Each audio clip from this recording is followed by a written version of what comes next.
Olá, meus irmãos, minhas irmãs, sejam bem-vindos. Hoje nós trataremos do terceiro tema da série de mensagens Vire a Página e nós vamos relembrar apenas aqui rapidamente que na primeira mensagem nós falamos sobre a vida de Saul e como a espiritualidade dele, apesar de parecer uma espiritualidade saudável, era cheia de problemas. Depois nós falamos sobre Davi e sobre o nosso maior desafio, que é olhar para a nossa vida, reconhecer os nossos erros para seguir em frente. E hoje eu quero falar com você sobre a vida de um terceiro personagem bíblico muito importante, que foi José, chamado José do Egito muitas vezes, e nós vamos olhar para refletir sobre a vida dele em Gênesis capítulo 50, versos 15 a 21. Diz assim: Uma vez que seu pai estava morto, porém, os irmãos de José ficaram temerosos e disseram: Agora José mostrará sua ira e se vingará de todo o mal que lhe fizemos. Por isso, enviaram a seguinte mensagem a José: Antes de morrer, nosso pai mandou que lhe disséssemos: Por favor, perdoe os seus irmãos pelo grande mal que eles lhe fizeram, pelo pecado que cometeram ao tratá-lo com tanta crueldade. Por isso, nós, servos do Deus de seu pai, suplicamos que perdoe o nosso pecado. Quando José recebeu a mensagem, começou a chorar. Depois, os seus irmãos chegaram e se curvaram com o rosto no chão diante de José. Somos seus escravos, disseram eles. José, porém, respondeu: Não tenham medo de mim. Por acaso sou Deus para castigá-los? Vocês pretendiam me fazer mal, mas Deus planejou tudo para o bem. Colocou-me neste cargo para que eu pudesse salvar a vida de muitos. Não tenham medo, continuarei a cuidar de vocês e de seus filhos. Desse modo, ele os tranquilizou ao tratá-los com bondade. Bom, irmãos, o tema que eu quero tratar hoje com vocês é retroceder para ir para frente.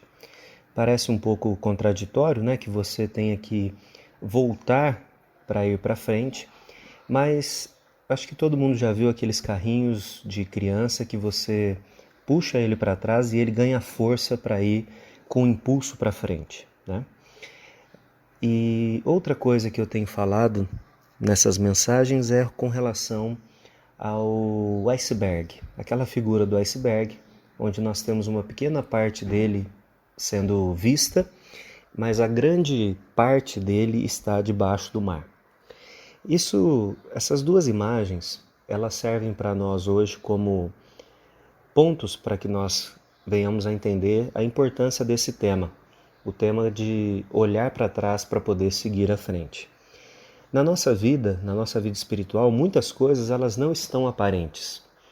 Muitas coisas que nós fazemos, muitos comportamentos que nós temos, eles não são tão evidentes assim para nós do porquê que nós fazemos, do porquê agimos assim, do porquê pensamos de determinada forma. Essas coisas normalmente estão debaixo da água, submersos. E são conteúdos que são nossos, mas que nós aprendemos, que nós fomos moldados durante a nossa história de vida. Então, naquelas coisas que são fundamentais para nós, por exemplo, a necessidade que nós temos de pertencer a um lugar. Se quando você foi construindo a sua vida, você teve um lugar seguro, muito mais do que uma casa boa, você teve um lar onde havia pessoas que se importavam com você, que cuidavam de você, na sua questão física e na sua questão também emocional e espiritual. Se no seu lar você teve amparo, se quando você se machucava tinha alguém para cuidar das suas feridas, se nesse lar você teve proteção contra outras pessoas, contra situações, se você teve alguém que segurasse a sua mão quando você tinha medo, é bem provável que hoje e que durante a sua vida toda você tenha sido, de certa forma, um amparo também para as outras pessoas. Mas quando nós temos falta dessas necessidades básicas, nós tendemos a agir de maneira pecaminosa depois. Então, se você não teve proteção, pode ser que você no futuro se torne alguém muito apegado a bens, porque, em teoria, os bens podem te dar alguma segurança. Se você não teve relacionamentos afetivos, é bem provável que você tenha dificuldade em estabelecer relacionamentos que expressem emoções, que expressem segurança para as outras pessoas. Se você se sentia desamparado, é bem provável que exista algum nível de carência, de necessidade, de dependência até de outras pessoas. Isso não é uma coisa que acontece só com você e que é um problema seu. Na verdade, é uma questão que abarca muita gente, e eu diria que todos nós temos, em maior ou menor grau, algum traço desse sendo carregado na nossa vida. Sendo assim, é importante que a gente olhe para essas coisas, reconheça essas coisas, para que conscientemente, a partir da luz que Deus mesmo nos dá para enxergar essas coisas, a gente consiga ir em frente, a gente consiga crescer nos relacionamentos. É mais ou menos um alerta que você passa a deixar ligado, e todas as vezes que você vai agir de determinada maneira, que é uma maneira defensiva, uma maneira agressiva muitas vezes, esse alerta toca para que você não tenha esse tipo de atitude, mas, pelo contrário, que você tenha a atitude bondosa e disponível que um servo do Senhor precisa ter. Nesse sentido, a nossa família, ela é a nossa família e as pessoas que nós convivemos, né? Pode ser que você não tenha convivido com uma família em que na casa morava pai, mãe e filhos, talvez o avô morava junto, talvez tios moravam junto, talvez era você que morava com os avós. Enfim, a nossa configuração pode ser variada. O que eu quero trazer para nós é a importância que existe em olhar para a nossa vida, naquilo que nós fomos formados, para que olhemos para o futuro. A vida de José é uma vida bastante conhecida. Nós sabemos que José era filho de Jacó e a família dele era uma família um tanto grande, porque ele tinha irmãos já de outras mães, né? Já que o seu pai teve filhos com 4 mulheres. Esses irmãos acabavam favorecendo aqueles que tinham a mesma mãe, mas contra José todos eles se juntaram porque eles tinham uma inveja de José, porque ele era bem querido pelo seu pai. E faltava ali sabedoria para Jacó em fazer essa diferença, e as pessoas percebiam isso, que ele tinha José em alta estima. Nós sabemos da história dele, em que ele é lançado numa cisterna e depois ele é vendido como escravo para o Egito. Lá no Egito ele também é vendido uma outra vez e passa a ser um serviçal na casa de um homem chamado Potifar. Ele começa a ser abençoado por Deus e a mulher de Potifar então passa a desejá-lo. Ele precisa fugir, mas acaba sendo acusado de abuso. Ele vai para a prisão e passa ali pelo menos uns 12 anos de sua vida. Nesse tempo, ele havia conhecido um padeiro e um copeiro, e ele revela ali o sonho que esses homens tiveram. Apenas mais tarde, depois de bastante tempo, é que ele tem a oportunidade de ser posto diante de Faraó, e numa atitude muito corajosa ele disse que não era ele quem iria interpretar ou ajudar Faraó, mas Deus, a quem ele servia, é que faria isso. Depois ele não só interpreta, como ele traça uma estratégia que é muito bem sucedida para que o Egito se torne uma grande potência e para que as nações daquela época pudessem ser amparadas numa época de fome. O retorno da sua família acontece provavelmente depois de 25 anos. José já não é mais um menino, é um homem vestido com roupas do Egito, e jamais os irmãos dele poderiam imaginar que ele seria esse governador. Aqui começa o que muita gente poderia pensar, bom, agora é a minha vez, agora é a vez de colocar as coisas da forma como eu sempre disse que seriam. Mas a atitude de José mostra um comportamento, uma forma de ver as coisas bem diferente. O texto que nós lemos, que é o final da história, na verdade também do livro de Gênesis, ele vai nos mostrar que José olhava para o seu passado e entendia o presente e o futuro de uma perspectiva que não era de amargura, de culpar os outros, mas era uma forma de entender a soberania de Deus e o cuidado de Deus sobre a sua vida. Basicamente, o que eu quero dizer é que José fez o que a gente precisa fazer. Ele retrocedeu para poder ir em frente. Se José tivesse ficado amargurado com o seu passado, sem conseguir perdoar os seus irmãos e entender que Deus é quem havia preparado essas coisas para que ele seguisse adiante, ele teria ficado preso nesse passado e no momento em que ele encontra com seus irmãos, ele ia puni-los, ele iria colocar a sua justiça do seu próprio braço. Afinal de contas, ele poderia fazer isso e ele até cria, uma situação dessa só para ver o tamanho do poder que ele tinha, em prender, em mandar soltar, em dar o alimento, em fazer tudo aquilo que nós temos relatado no livro de Gênesis. Então, no versículo 20, José expressa com clareza essa maturidade que precisa ser buscada por nós. Ele diz, olha, eu sei que vocês planejaram, não foi um acaso, não foi sem querer aquilo que vocês fizeram. Vocês planejaram fazer mal contra mim, mas Deus usou essa questão toda para que a vida de muitas pessoas fossem preservadas. Esse entendimento é importante. Por isso, irmãos, a gente precisa retroceder. E retroceder significa reconhecer as marcas que estão em nós. Essas marcas elas podem ser positivas ou negativas. A maior parte das vezes, o que nos atrapalha são as marcas negativas. A falta de algo, a escassez que nós vivemos de relacionamentos, de recursos, enfim. Agora é interessante, que você vai ter gente que passou privação na infância e que se tornou generosa, porque sabe o quanto é difícil passar por privação.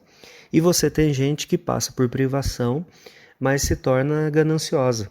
Então, isso tudo é parte da forma como nós passamos a enxergar a nossa vida. Reconhecer as marcas que estão em nós é fundamental para que a gente possa seguir em frente. Então, quando você, como pai, como mãe, como tio, tia, como alguém que está ensinando para outros, você sabe aonde é que estão as partes mais sensíveis das suas emoções, do seu caráter, da sua vida espiritual, você se precaver, você evita determinadas situações para que isso não cause transtornos, não cause problemas. Uma outra coisa que a gente precisa retroceder é na avaliação de como os nossos relacionamentos nos moldaram, como os nossos relacionamentos nos ensinaram, E compreender esses relacionamentos e compreender o efeito que esses relacionamentos têm na nossa vida são muito importantes para que a gente possa seguir adiante. Porque, irmãos, não é incomum a gente reproduzir continuamente determinadas coisas que deveriam ter sido superadas, mas que nós não conseguimos superar. E também nós precisamos avaliar a nossa vida, os nossos comportamentos, pensando se aquilo que nós estamos continuando a reproduzir, se são coisas positivas. Muitas vezes a gente trata as coisas como se elas fossem determinadas e não pudessem ser de maneira nenhuma alteradas. Então, você já ouviu falar que o brasileiro ele dá sempre um jeitinho, E essa questão do brasileiro dar o jeitinho, muitas vezes, não é uma maneira ética, não é uma maneira correta, moral, de fazer as coisas. Mas é como se a gente tivesse preso nessa concepção. Eu sou brasileiro, então eu tenho que dar um jeitinho. E não é assim que funciona, né? A gente sabe pelo Evangelho que as coisas podem ser mudadas, são mudadas, e a gente tem experiência da nossa própria vida de que Deus muda, de que Deus transforma realmente muitas coisas que não são para bênção, Ele muda na nossa vida. E isso pode ser, esse exemplo que eu dei do jeitinho brasileiro, isso pode ser estabelecido na nossa família.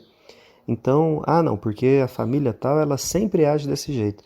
E às vezes a gente acha que isso é uma determinação, a gente vai ter que sempre viver desse jeito.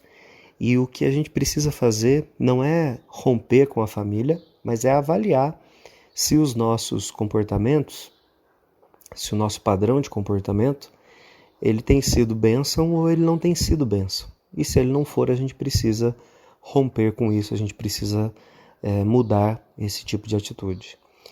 Quando a gente pensa em olhar para frente, nós temos que olhar como José fez. Então a primeira coisa que José faz é entender que Deus é quem está controlando a história da vida dele. Muita gente pensa isso e fica amargurado, porque entende que Deus deveria fazer só coisas boas com ela, jamais deixar que coisas ruins acontecessem. Quando a gente lê a história de José, passando de capítulo em capítulo, a gente não gasta nem 15 minutos para ler a história de José, mas a história dele foi construída em pelo menos 20, 22 anos, alguns dizem 25 anos.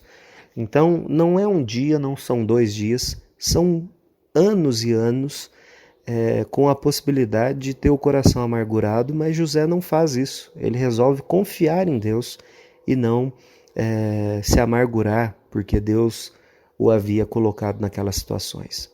E como eu sempre digo, irmãos, José, se ele tivesse saído da casa do seu pai e imediatamente sido colocado, né, como governador, né, como regente ali do Egito, ele teria sido um fracasso. Simplesmente isso, ele teria sido um fracasso. Mas ele sai da família dele, vai cuidar de uma casa que devia ser uma casa grande, uma casa rica, né, que é a casa de Potifar, com alguns escravos, com algumas pessoas. Depois ele vai para uma prisão, onde ele tem a oportunidade de lidar com um grupo maior ainda de pessoas. Ele conhece as necessidades das pessoas, ele conhece o jeito que as pessoas lidam umas com as outras, e ele faz isso não numa situação confortável, mas em uma situação difícil, que é onde normalmente as pessoas se apresentam realmente.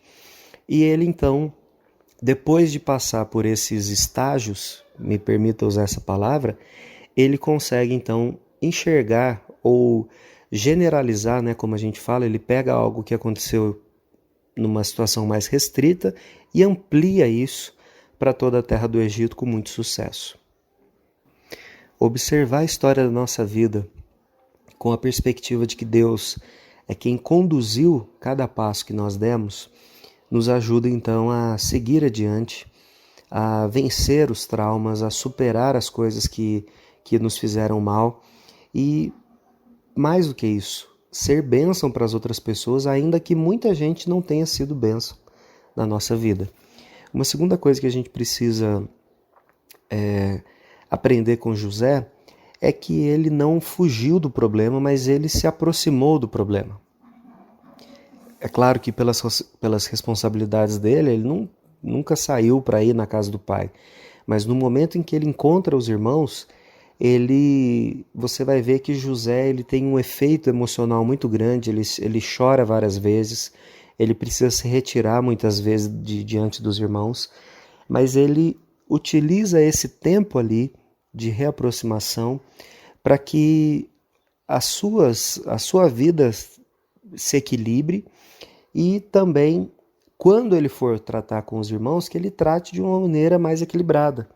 E no final, aqui no capítulo 50, que nós lemos, nós vemos esse José bem amadurecido, e o texto ainda, na versão que eu li, diz que ele os tranquilizou. Olha só, ele tinha sido tão maltratado por essas pessoas, agora é ele quem vai lá e tranquiliza, é ele quem vai lá e se mostra, é ele que vai lá e conta a sua história, é ele que vai lá e dá o testemunho do que Deus fez. E isso é muito impressionante, isso é muito significativo, por isso que José é uma figura tão importante para nós quando a gente pensa sobre o comportamento, né, de um cristão. E uma coisa que eu ainda penso que é importante a gente entender é que José sempre foi realista com relação aos seus irmãos. Muitas vezes a gente se emociona e a emoção nos leva a não ser realistas com as coisas que aconteceram conosco, e ou a gente aumenta demais ou a gente quer diminuir tudo, né? E José não, ele é realista, ele consegue ver que a atitude dos irmãos continua sendo uma atitude não necessariamente incorreta, mas uma atitude covarde, né? Colocando palavras do pai para que eles fossem preservados, porque eles estavam com medo. Essa atitude sempre foi recorrente nos irmãos de José.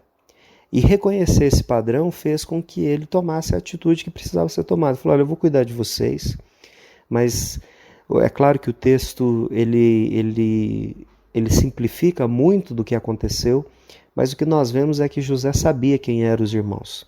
Ele não está duvidando, ele não está se iludindo de que as coisas vão ser diferentes com um passe de mágica. Ele sabe quem eles são, ele sabe qual é a missão que ele tem e ele age então em conformidade com aquilo que Deus colocou para que ele faça. Irmãos, nós precisamos retroceder muitas vezes na nossa vida para que a gente possa avançar. Retroceder significa olhar aquilo que está determinando as nossas atitudes, os nossos pensamentos, a nossa vida espiritual. E no momento que a gente reconhece essas coisas, a gente tem a chance de superá-las. Nós não superamos nunca sozinhos, mas nós vamos superar isso com o poder do Evangelho, porque o Evangelho é o poder para transformar vidas. Então, a nossa vida ela vai precisar passar por diversas transformações. É claro que na nossa conversão ela é uma transformação que nos coloca no trilho correto. Antes a gente estava indo para qualquer direção e a conversão nos coloca no caminho correto. Mas muitas vezes nós vamos ter que verificar a nossa vida, reavaliar as nossas atitudes, repensar a nossa história e depender cada vez mais de Deus para construir o nosso futuro de uma forma que honre o nome dele, que glorifique quem ele é.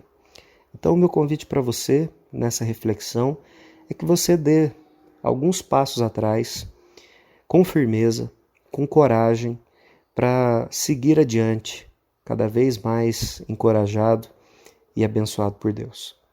Que Deus te abençoe, que você possa refletir sobre isso e nós em breve nos encontramos. Deus abençoe.